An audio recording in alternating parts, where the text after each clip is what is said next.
Olá, meninos e meninas do primeiro ano A e B do Walter Paiva, tudo bem?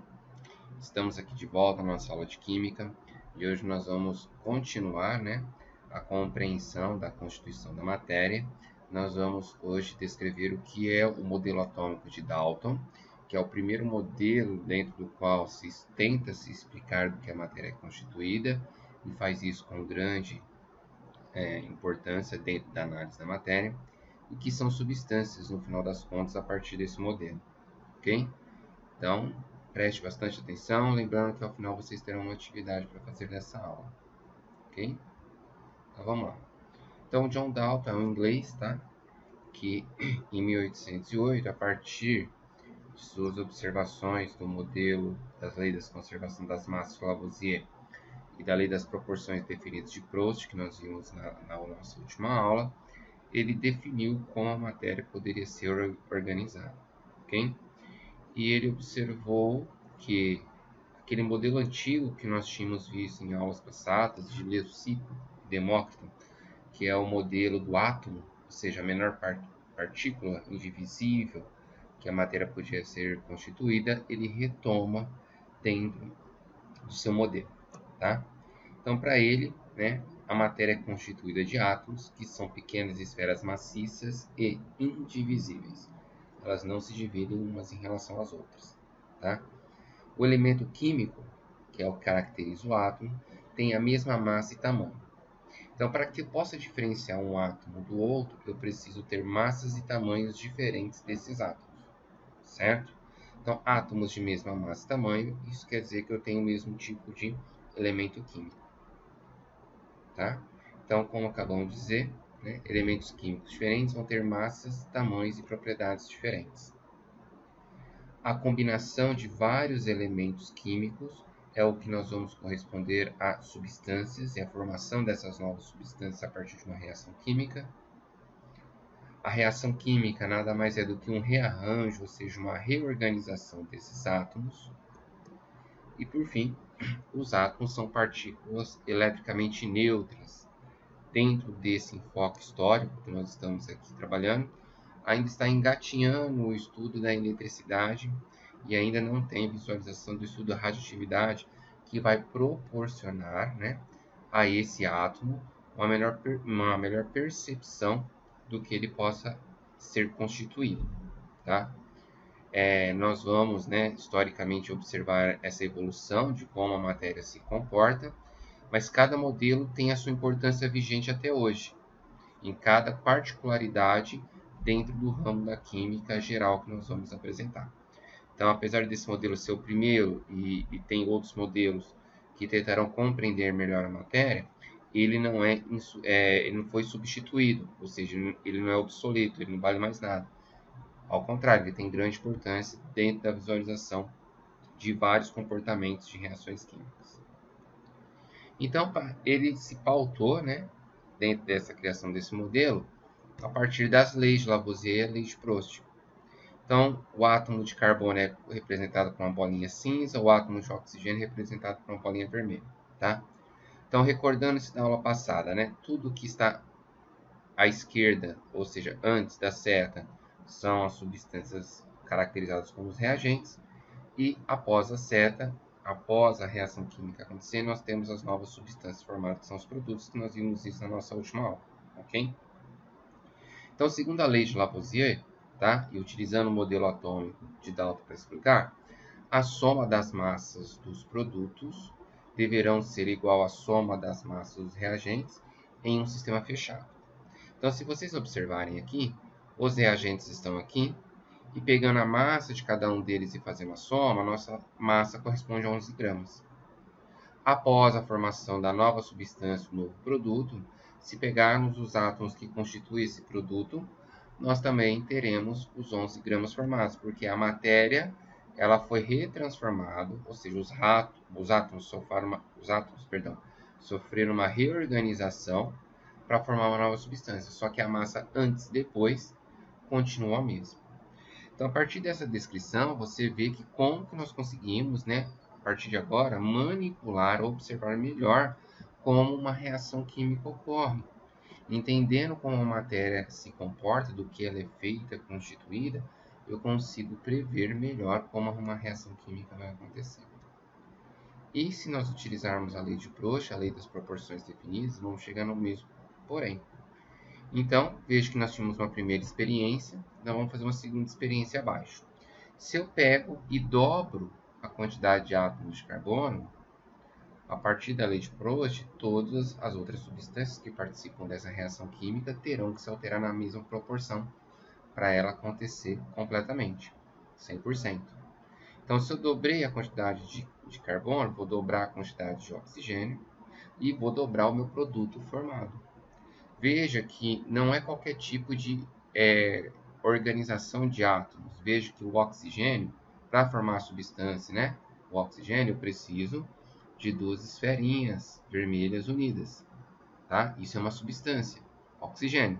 Diferentemente da substância carbono, que eu preciso da esferinha cinza separada, uma da outra. E diferentemente do produto formado, que eu sempre preciso de uma bolinha cinza unida a duas bolinhas vermelhas para formar o produto em questão. Então, pela utilização e explicação da lei de Lavoisier e da lei de Proust e o encaixe desse modelo na explicação dessas leis, o modelo atômico de Dalton foi configurado como um modelo plausível para explicar como a reação química ocorre.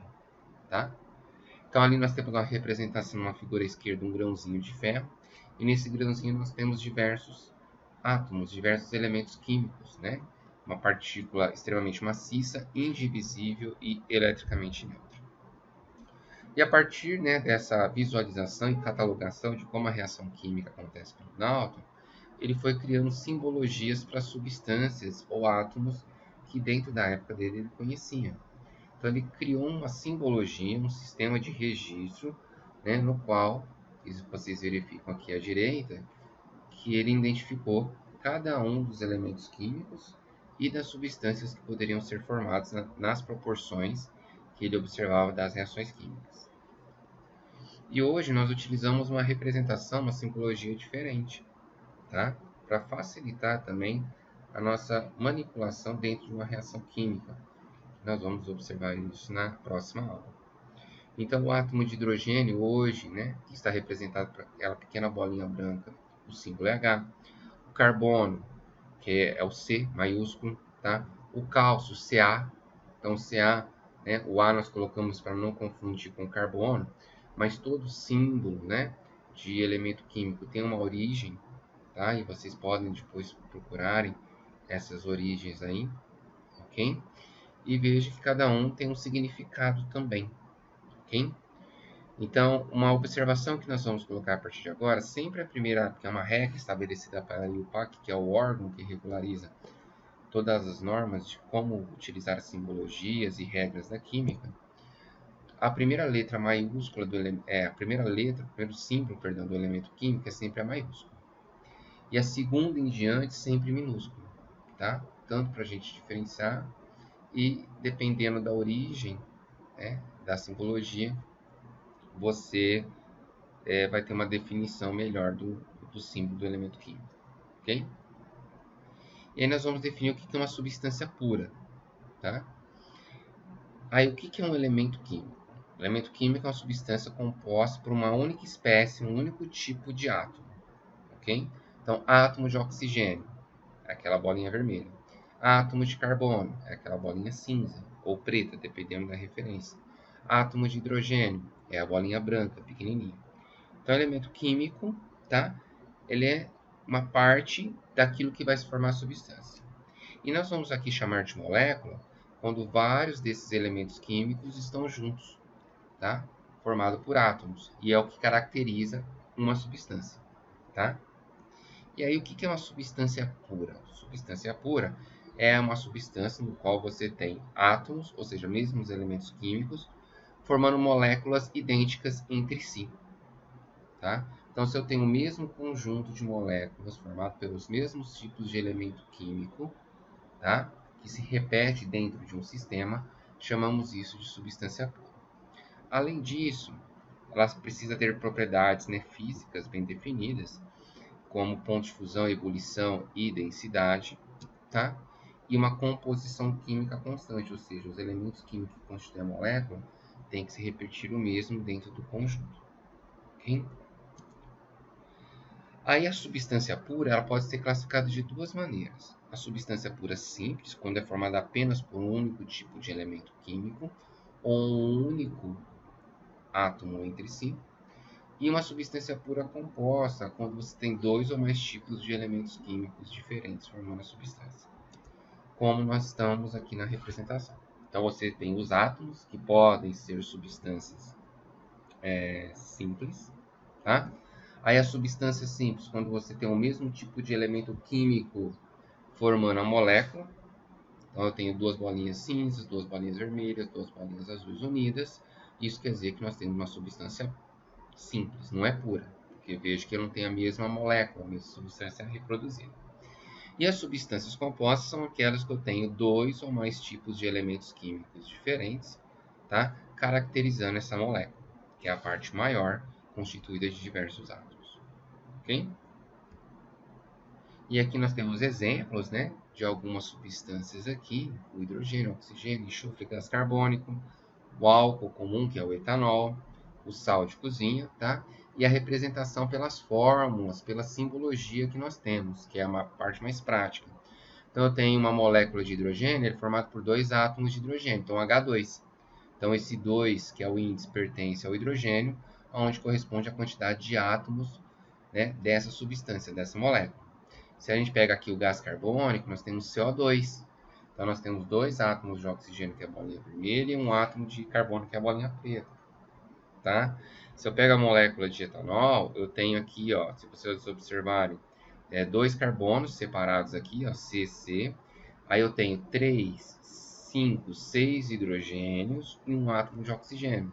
E aquilo que visualiza ali do compartilhamento desses elementos químicos ligados para formar a molécula de etanol. Ok? E aí nós vamos agora sim caracterizar, né, o que é substância simples, pura, o que é substância pura composta. Ok? Então, começando sempre de cima para baixo, da esquerda para a direita, o gás hidrogênio ali é um gás incolor. Veja que ele é formado somente por dois átomos de hidrogênio, então ele é uma substância simples. Já o etanol, que é um líquido incolor, veja que eu tenho três tipos de elementos químicos diferentes, que é carbono, oxigênio e hidrogênio. Veja que aqui embaixo nós temos uma legenda caracterizando os tipos de elementos químicos que podem formar a molécula, que podem formar a substância. Então aqui nós temos uma substância composta. O gás carbônico, CO2, é formado por oxigênio e carbono, tá? Então eu tenho dois tipos de elementos químicos diferentes, então aqui nós temos uma substância composta. O gás ozônio, que é formado por três átomos aí de oxigênio. Os átomos de oxigênio são idênticos entre si, formando essa molécula. Então aqui nós temos uma substância simples. Pegando outros exemplos, a água é constituída de oxigênio e hidrogênio, então ela vai ser uma substância composta. O gás nitrogênio, que é um gás incolor, é formado por dois elementos químicos idênticos de nitrogênio, então ele vai ser uma substância simples. O bromo, que é um líquido castanho, que é formado por dois elementos químicos, dois átomos de Br, tá? Que é o símbolo do bromo, que é o Br2, então ele também vai ser uma substância simples. O metano, que é o gás incolor, ele é formado por carbono e hidrogênio. Como eu tenho dois elementos químicos diferentes, isso quer dizer que ele é uma substância composta.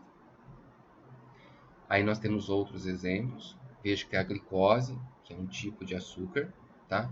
Ela é constituída de carbono, oxigênio e hidrogênio. Então isso quer dizer que ele é uma substância composta. O enxofre, que é um sólido amarelo, ele tem 8 átomos idênticos na sua formação.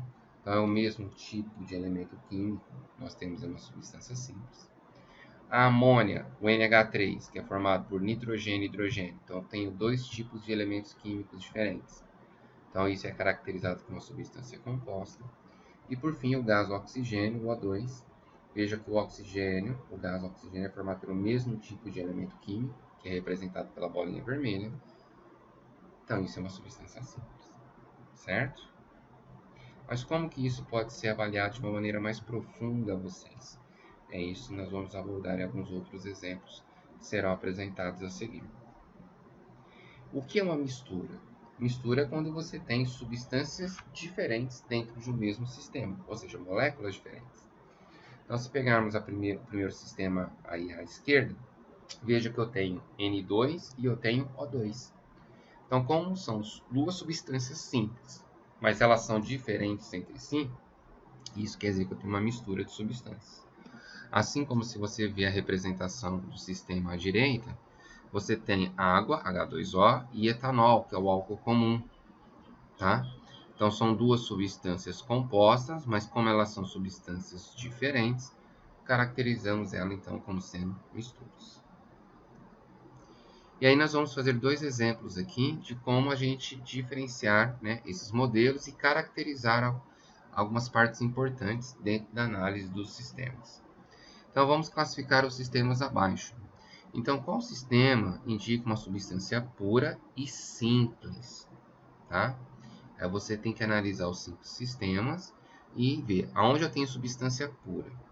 Então, substância pura, nós temos no sistema B, porque eu tenho o mesmo tipo de molécula repetida, idêntica, e nós temos no sistema E, mesmo tipo de molécula formada, ok?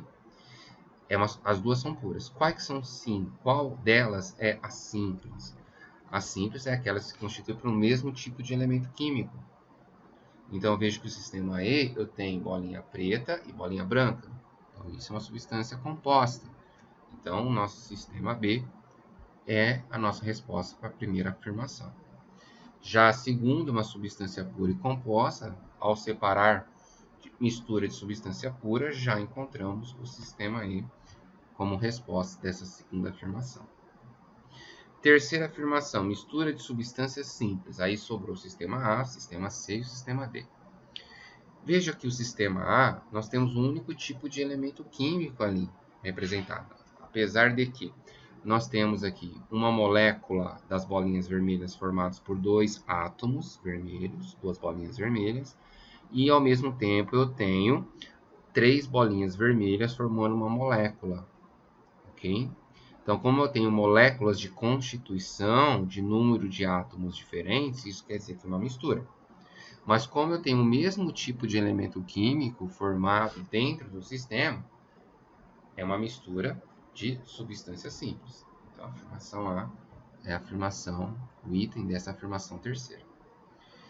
Aí a quarta afirmação, ele quer saber uma mistura de substâncias compostas. Então, substâncias compostas são aquelas formadas por dois tipos de elementos químicos diferentes. E se observarmos o sistema C, vamos observar que nós temos uma molécula formada por uma bolinha azul e três brancas, uma bolinha azul e duas vermelhas, e uma bolinha preta e duas vermelhas. Então veja que nós temos isso repetido durante o sistema C, ok? Nós temos substâncias compostas, tá? E essas substâncias são diferentes entre si. Então nós temos uma mistura de substâncias compostas no sistema C, que aí nós vamos classificar a nossa quarta afirmação. E por fim, mistura de substâncias simples e compostas. Então, se você observar o sistema D, nós temos uma molécula formada por duas bolinhas, dois elementos químicos vermelhos, e dentro desse sistema D nós temos uma bolinha preta com uma bolinha vermelha. Então, são duas moléculas diferentes, já se constitui uma mistura. Só que como eu tenho duas bolinhas vermelhas formando um tipo de molécula, um tipo de substância, que é a simples, tá? E a bolinha preta e vermelha, um outro tipo de substância que é composta, aí nós temos a mistura de simples e composta dentro do sistema. E aí nós temos o sistema D na nossa quinta afirmação. Ok? Então vamos pegar esses mesmos sistemas que acabamos de classificar aqui e nós vamos atribuir outras particularidades que podem ser perguntadas a vocês. Então, em relação ao exercício anterior, responda as seguintes questões. Item A. Quantas moléculas estão representadas nos sistemas A, C e E? Então, nós vamos ter que pegar esses três sistemas aí e contar o número de moléculas. Então, moléculas são conjunto de átomos que vocês têm formando uma substância. Então, olhando o sistema A, nós temos aqui 1, 2, 3, 4, 5, 6, 7 conjuntos de substâncias dentro do sistema. Aí eu vou pegar o sistema C. O sistema C, quantos conjuntos eu tenho? 1, 2, 3, 4, 5, 6, 7, né? Moléculas. 7 conjuntos de elementos químicos formando substâncias.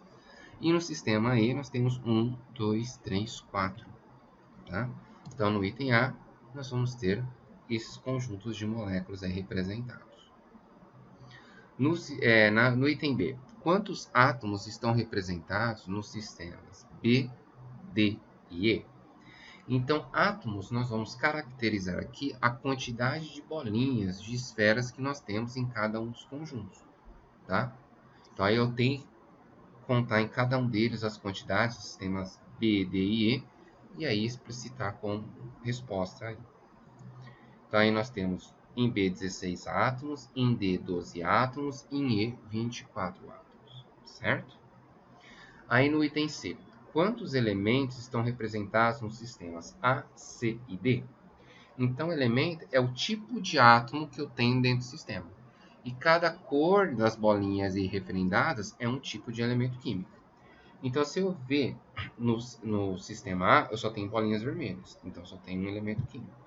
Se eu vejo no sistema C, eu tenho bolinhas brancas, azuis, vermelhas e pretas. Então, eu tenho 4 elementos químicos diferentes.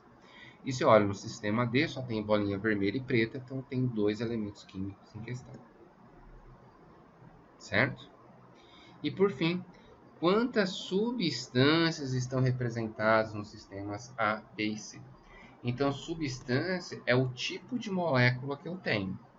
Então, por exemplo, lá no sistema A, eu tenho moléculas formadas por 2 bolinhas vermelhas e tenho moléculas formadas por 3 bolinhas vermelhas, que são os átomos. Tá?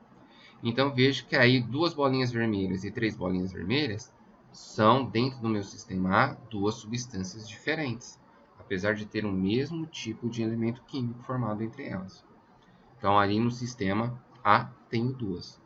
Vou no sistema B, vejo que só tenho 2 bolinhas azuis formando as substâncias, então eu tenho um único tipo de substância.